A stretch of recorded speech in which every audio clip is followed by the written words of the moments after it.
죽음을 이기고 부활하셨습니다. 다시 한번 해보겠습니다. 죽음을 이기고 부활하셨습니다.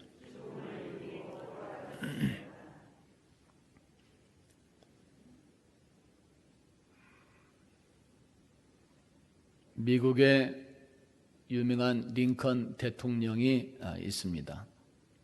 그 링컨 대통령에 관한 책을 보면 그가 예수 믿는 신앙생활에 대하여 어떠한 아름다움이 있었는지 말해줍니다. 그리고 많은 시간이 흘렀지만 지금도 수많은 사람들이 깊은 감동을 받고 있습니다. 그러면서 한 가지 안타까운 마음도 함께 가지게 되는데 그것은 링컨 대통령의 마지막 죽음입니다. 왜 그럴까요? 링컨 대통령은 암살자의 흉탄에 맞아서 쓰러졌기 때문입니다.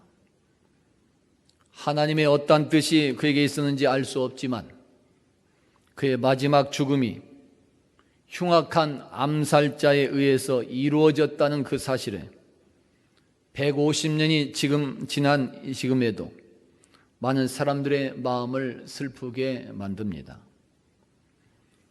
링컨에 관한 책을 읽어보면 링컨은 자신의 죽음을 예상했을 것 같다고 하는 그런 생각을 가지게 합니다. 왜냐하면 자신의 죽음 며칠 전에 불길한 어떤 꿈을 꾸어서 그 꿈 때문에 마음이 무거웠다고 하는 내용이 책에 기록되어 있기 때문에 그렇습니다. 꿈을 꿨는데 불길한 꿈이었습니다. 자신에 관계된 그런 꿈이었습니다.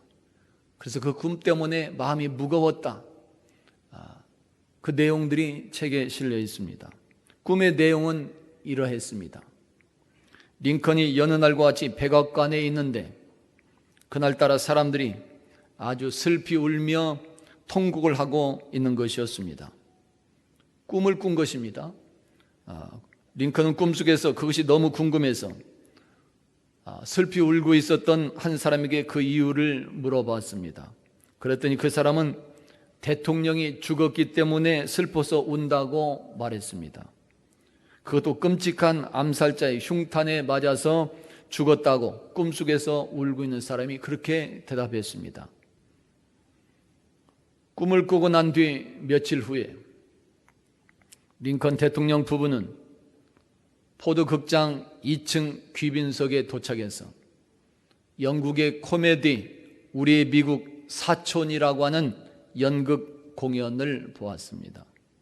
그리고 공연 도중 잠시 휴식을 갖는 동안에 총성 소리와 함께 링컨은 바로 옆자리에 앉은 부인 메리에게로 쓰러졌습니다. 경호원들이 있었는데 경호원들이 잠시 부주의하여 그 자리를 비운 사이에 암살자 존 윌크스 부스라고 하는 사람이 링컨에게 접근해서 머리에 방아쇠를 당긴 것입니다. 그날이 1865년 4월 15일 오전 7시 22분입니다. 링컨 대통령은 57세의 나이로 하나님의 부르심을 받게 되는 것입니다.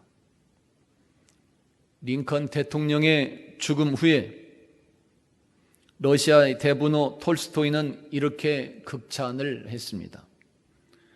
링컨은 마치 예수 그리스도의 축소판이라고 할 수 있다. 그렇게 말했습니다.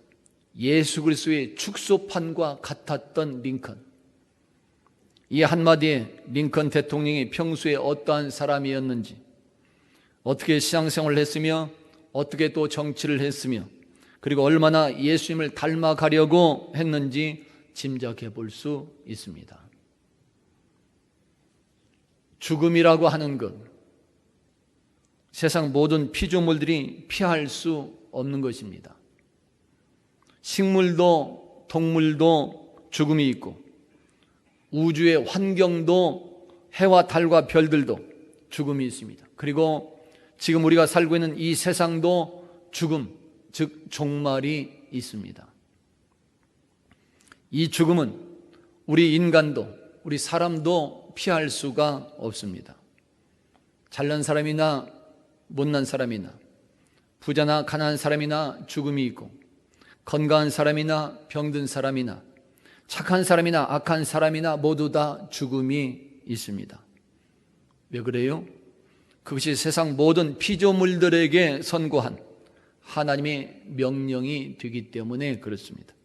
그래서 창조주가 아닌 세상 우주의 모든 피조물들은 세상과 우주에서 정해진 시간 동안 활동을 하다가 결국 죽음으로써 소멸이 되는 것입니다. 그래서 이 죽음이라는 것에 대하여 세상 모든 피조물들이 다 두려워하고 있습니다. 식물도 죽음을 두려워합니다. 동물들도 죽음을 두려워합니다. 우리 사람들도 같습니다. 세상 모든 사람들이 가장 두려워하는 것이 죽음이라고 하는 그것입니다.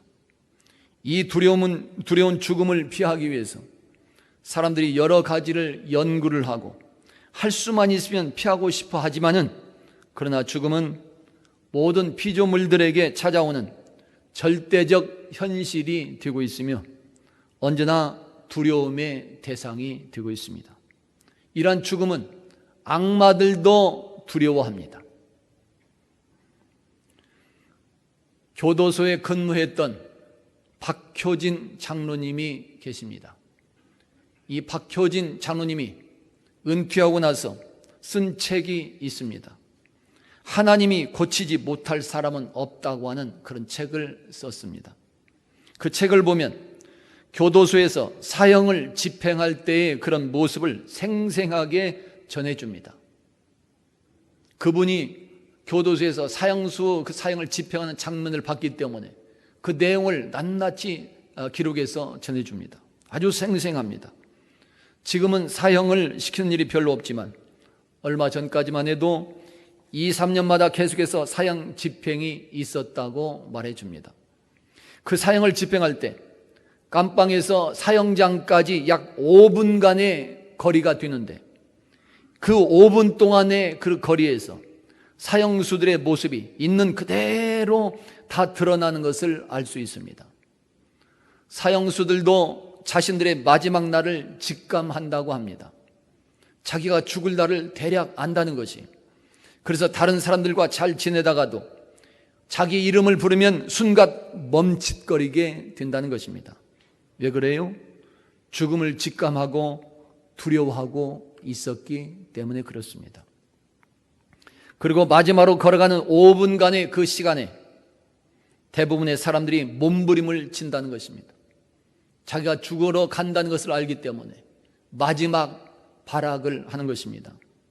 그런데도 그때 교도소 안에서라도 예수를 믿고 받아들인 사형수들은 자신들의 마지막을 하나님께 맡기며 죽음을 담담하게 받아들인다는 것입니다.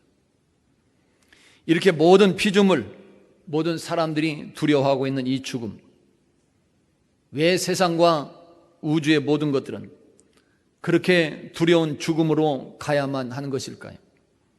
성경은 그 죽음의 원인을 바로 죄악 때문이라고 말씀해 주고 있습니다. 성경 로마서 6장에서 우리에게 말씀합니다. 자, 똑같이 보십니다. 자, 시작. 죄의 싹은 사망이요 죄의 결과는 결국 이렇게 죽음이라고 성경은 말씀합니다. 에스겔 18장에서도 또 우리에게 말씀해 줍니다. 다 같이 하십니다. 시작. 범죄하는 그 영혼은 죽을지라. 아멘. 세상 모든 만물, 모든 피조물은 이렇게 죄악으로 인한 그 결과로 인하여 모든 것이 두려워하는 육체적 죽음에 이를 수밖에 없고, 죄악에 인한 결과로 인하여 모든 것들이 영적인 죽음에 이르게 되는 것입니다. 이것이 창조주 하나님께서 세상의 모든 피조물들에게 내린 선고 내용입니다. 그런데 하나님은 이렇게 죽음의 두려움으로 살 수밖에 없었던 세상의 모든 그 피조물들에게 다시금 생명의 기쁨과 자유를 누릴 수 있는 새로운 그 기회를 허락해 주셨습니다. 하나님은 첫사람 아담과 하와의 그런 범죄 이후에 이미 그 죽음에서의 구원을 계획하고 있었습니다. 창세기 3장입니다. 똑같이 봉독합니다. 시작. 내가 너로 여자와 원수가 되게 하고 네 후손도 여자의 후손과 원수가 되게 하리니 여자의 후손은 네 머리를 상하게 할 것이요 너는 그의 발꿈치를 상하게 할 것이니라 하시고 아멘. 후손을 약속했습니다. 그리고 때가 되었을 때 그때 약속하셨던 여자의 후손이 태어나게 하시는데 그분이 바로 이 땅에 하나님의 아들로 오신 예수 그리스도가 되는 것입니다. 할렐루야. 요한복음 3장에서 우리에게 이렇게 말씀합니다. 시작. 하나님이 세상을 이처럼 사랑하사 독생자를 주셨으니 이는 그를 믿는 자마다 멸망하지 않고 영생을 얻게 하려 하심이라. 아멘. 우리 인류가 세상의 모든 피조물들이 죄악으로 인해 멸망하지 않도록 또한 죽음에 이르지 않도록 이 땅에 오신 예수님이라는 사실을 말씀해 주고 있습니다. 이 예수님이 세상 모든 피조물들의 죄악과 죽음을 대신하여 십자가에 못 박혀 죽음을 당하게 되는 것이며 그리고 그 예수님이 3일 만에 그 죽음까지도 이기시고 부활하시게 되는 것입니다. 다시 말하면 예수님은 모든 피조물들의 죄악과 싸워서 승리했다고 말하는 것이요 또한 모든 피조물들의 죽음이라고 하는 그 두려움과의 싸움에서도 승리한 것을 말해주고 있는 것입니다. 그래서 오늘날 우리들도 세상의 모든 피조물들도 다시금 그 죄악에서 구원받고 살 수 있는 길이 열리게 된 것이고 또한 죽음까지도 물리치며 영생할 수 있는 길이 다시금 열리게 된 것입니다. 할렐루야. 이렇게 모든 피조물들의 구원과 영원한 생명의 그 길은 오직 하나입니다. 요한복음 14장에서 우리에게 말씀하고 있습니다. 똑같이 보십니다. 시작. 예수께서 이르시되 내가 곧 길이요 진리요 생명이니 나로 말미암지 않고는 아버지께로 올 자가 없느니라. 아멘. 오직 예수만이 죄악과 죽음에서 구원받는 유일한 방법이요 오직 예수만이 생명을 얻는 유일한 하나의 길임을 말씀하고 있습니다. 할렐루야. 이러한 예수를 만난 사람들은 각자 삶에서 거듭나는 것은 물론이요 자신의 죽음 앞에서도 두려워하지 않고 오히려 감사하며 하나님의 영광을 나타내게 되는 것입니다. 헬렌 헌트 잭슨이라고 하는 분이 있습니다. 헬렌. 그분은 자기 인생의 마지막에 이렇게 기도를 합니다. 마지막 죽음이 임박했을 때 그가 기도했었는데 그 기도의 내용이 시가 되고 책이 되어서 세상에 알려지게 됩니다. 자기 인생의 마지막 부분에서 이렇게 기도합니다. 이제는 분명히 본다는 그런 시의 내용이 됩니다. 마지막 부분에서 뭔가 깨닫게 된 것이 그의 시의 내용은 이렇습니다. 아버지, 저는 감사 기도를 드릴 수 없는 사람이지만 이제 모든 것이 끝난 이 시점에서 제 삶의 절반을 낭비하였음을 그리고 저의 일을 이제 막 시작된 채로 남겨둬야 함을 분명히 봅니다. 옳거나 무해하다고 생각했던 것들이 모두 죄악이었음을 이제는 분명히 봅니다. 자각 없이 이기적인 목적을 이루기 위해서 애썼던 것을 이제는 분명히 봅니다. 구원하고자 도우려고 했던 영혼들에게 실제로는 상처를 주었음을 이제는 분명히 보며 당신의 가르침에 대하여 게으르고 둔하며 귀를 닫고 있었던 것을 이제는 분명히 봅니다. 그러면서 이렇게 기도합니다. 아버지여, 광대한 당신의 나라의 변방 곧 가장 초라한 곳을 제게 주옵소서. 가장 비천한 책무를 맡겨주시며 회개하여 당신을 위하여 봉사하게 하옵소서. 이렇게 피조물들이 사람이 가장 두려워하고 있는 죽음이지만 자신의 죄악과 죽음까지 대신하신 십자가 예수님을 만났을 때, 그리고 그 죽음을 이기시고 부활하신 예수님을 만났을 때 사람이 얼마나 겸손해질 수 있고 얼마나 감사하게 되며 또한 죽음 앞에서도 얼마나 당당하게 될 수 있는지 그 시는 잘 보여주고 있습니다. 헬렌 헌트 잭슨은 병상에 누워서 이 글을 쓴 후에 나흘 만에 하나님의 부름을 받았습니다. 그리고 그 내용이 세상에 책을 써서 전해지게 되는 것입니다. 다시 말하면 오늘 우리들이 십자가의 주님을 만나고 죽음을 이기시고 부활하신 예수님을 이렇게 만나게 되면 오늘 우리들도 이렇게 죄악이나 죽음과도 싸워서 승리할 수 있다고 하는 사실을 말해주고 있는 것입니다. 할렐루야.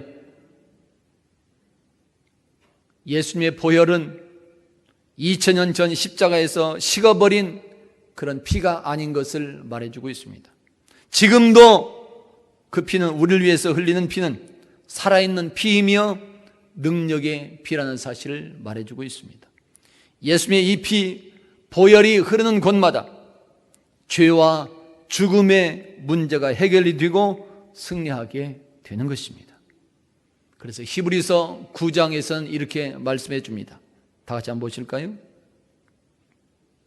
똑같이 봉독합니다. 시작. 하물며 영원하신 성령으로 말미암아 흠없는 자기를 하나님께 드린 그리스도의 피가 어찌 너희 양심을 죽은 행실에서 깨끗하게 하고 살아계신 하나님을 섬기게 하지 못하겠느냐. 아멘. 그리스도의 피가 우리 양심까지도 거듭나게 만든다, 지금 말씀하고 있습니다. 성경은 오늘도 그 예수님께서 실제로 죽음을 이기시고 부활하셨다고 하는 이 사실을 있는 그대로 보여주며 증거하고 있습니다.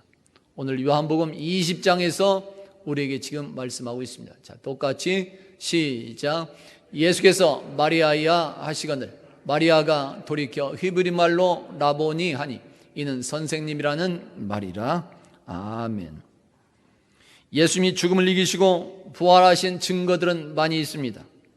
예수님의 시신이 없는 빈 무덤이 증거가 되고 있고, 마리아와 여인들에게 나타난 것이 증거가 되며, 베드로 등 여러 명의 제자들에게 나타나신 그런 일들, 다락방에 나타나시고 찾아왔던 일들, 500의 형제들에게 일시에 나타나게 되었던 일들, 그리고 베다니에서 하늘로 올리우실 때 보았던 그런 일 등이 예수께서 실제로 부활하셨다는 하나의 증거가 되고 있습니다. 그 중에서 오늘도 부활하신 예수님은 막달라 마리아에게서 찾아와 만나주시고 있습니다. 울고 있는 마리아와 직접 대화를 나누심으로 예수님이 죽음의 두려움을 모두 다 이기시고 온전히 승리하셨다는 이 사실을 보여주고 있는 것입니다. 할렐루야. 예수님의 이러한 부활을 통해서 오늘 우리에게 주신 몇 가지 말씀이 있습니다. 첫째는 예수님의 부활은 전능하신 하나님의 능력이라고 하는 사실입니다. 따라서 해봅니다.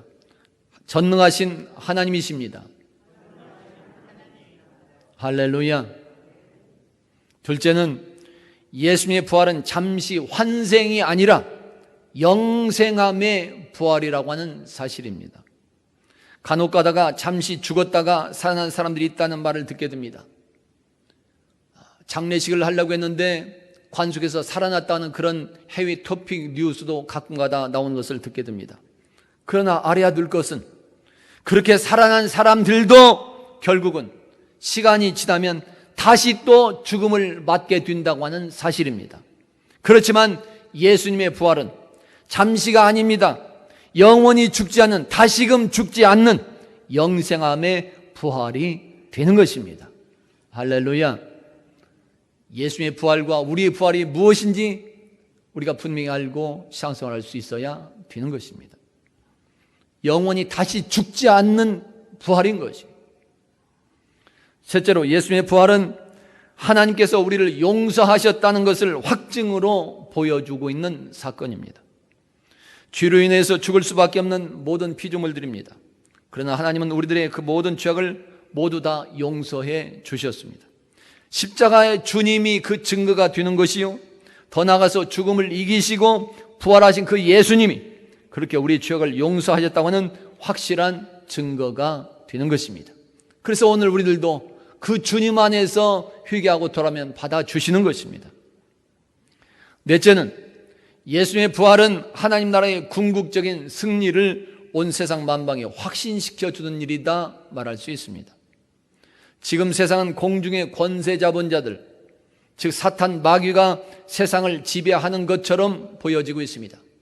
어떻게 보면 악한 자들이 잘 되는 것 같은 그런 세상이 되고 있습니다. 그러나 예수님의 부활은 십자가의 죽음이 마지막이 아니라 영적 전쟁에서의 승자는 결국 예수님이 되신다고 하는 사실을 그대로 보여주고 있는 것입니다. 할렐루야. 결국은 예수님이 승리하는 것이고 그 예수를 믿는 우리들이 승리하게 되는 것입니다. 다섯째는 예수님의 부활은 결국 모든 피조물들의 소망이 예수밖에 없다는 것을 말해주고 있습니다. 세상의 모든 것은 결국 절망에 이를 수밖에 없습니다. 인생의 모든 것은 허무하기 때문에 그렇습니다. 건강도 허무합니다. 영원한 건강을 가질 수가 없습니다.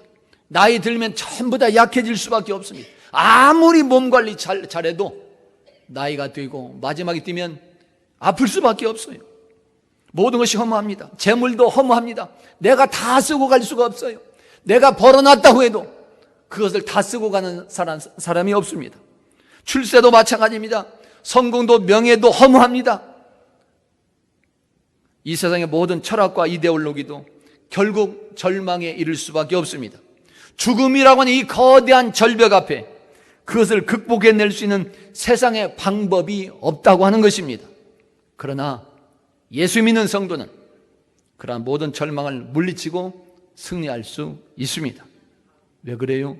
예수님이 죽음을 이기시고 이렇게 부활하심으로 우리에게 영원한 소망이 되셨기 때문에 그렇습니다. 할렐루야. 그래서 예수 믿는 사람들은 언제나 모든 상황에서 항상 소망이 있는 것입니다. 여섯째로 예수님의 부활은 오늘 우리들의 부활을 보증해 주는 것입니다.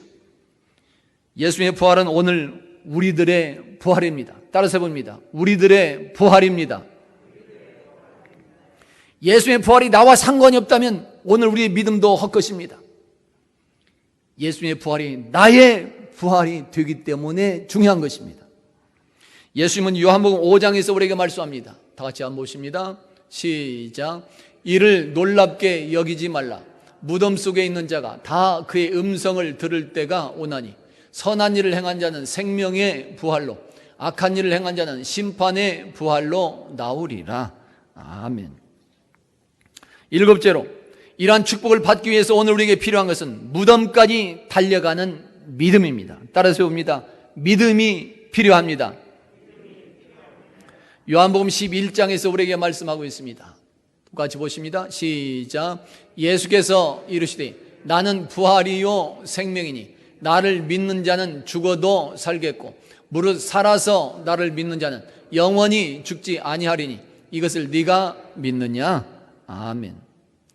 오늘 마리아처럼 예수님의 무덤까지 달려갈 수 있는 이 믿음이 우리에게 필요한 것입니다. 다시 말하면 죽을 때까지 예수님을 나의 주님으로 확신하고 따르는 그 믿음, 내가 죽을 때까지 주어진 사명을 감당하고 내가 죽을 때까지 봉사하고 헌신하며 충성하겠다고 하는 그런 각오와 결단과 그 믿음의 모습이 있어야 된다는 것입니다.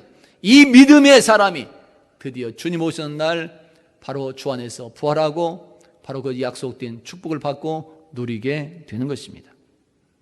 여덟째로 예수님의 부활을 확신하고 나의 부활을 이렇게 확신한다면 이제는 그 기쁨을 온 세상에 증거해 줄 수 있어야 되는 것입니다. 요한복음 20장에서 오늘 우리에게 말씀하고 있습니다. 보십니다. 시작. 막달라 마리아가 가서 제자들에게 내가 주를 보았다 하고 또 주께서 자기에게 이렇게 말씀하셨다 이르니라. 아멘. 마리아가 전했던 예수님의 부활 그 소식, 그 복음의 소식이 오늘 우리들에게까지 전해짐으로 인해서 오늘 우리들도 약속된 기쁨과 행복을 누리고 있습니다. 그러므로 이제는 오늘 우리들도 그 복된 부활의 그 소식을 세상 모든 사람들에게 증거해 줌으로써 온 세상 만물이 이렇게 하나님께 엎드려 감사하며 영광 돌리도록 해야 되는 것입니다. 할렐루야. 성도 여러분, 오늘 저와 여러분의 부활에 대한 믿음은 어느 정도일까요? 50%일까요? 70%일까요? 아니면 확실한 100%일까요? 예수님의 제자들이 아름답게 거듭나고 변화될 수 있었던 것은 죽음을 이기시고 부활하신 예수님을 만났기 때문입니다. 십자가 주님을 보고서도 변화되지 않았습니다. 십자가에 못 박혀 죽음을 당하는 그 고통을 보고 마지막 모습을 봤어도 제자들은 변화되지 않고 다 떠나갔습니다. 그러나 부활하신 예수님을 만났을 때 그때부터 제자들의 삶과 신앙은 거듭나게 되는 것입니다. 예수 부활의 확신이 있었기에 제자들은 죽음을 무릅쓰고 복음을 전할 수 있었던 것이며, 또한 초대교회 성도들도 예수 부활을 확신했기 때문에 세상을 뛰어넘는 힘과 능력을 발휘할 수 있었습니다. 그래서 바울 사도의 신학과 설교의 그런 중심 내용도 언제나 두 가지입니다. 예수 십자가의 죽음이요, 또 하나는 예수님의 부활이었습니다. 특히 바울 사도는 예수님의 부활이 없었다면 우리들의 신앙마저도 헛것이라고 증거해 줍니다. 예수 부활을 확신하지 못한다면 오늘 우리들 예수 믿는 것은 거짓말이라는 것입니다. 가짜라는 것입니다. 예수 부활이 없었다면 기독교도 가짜라는 것입니다. 교회도 헛것이라는 것입니다.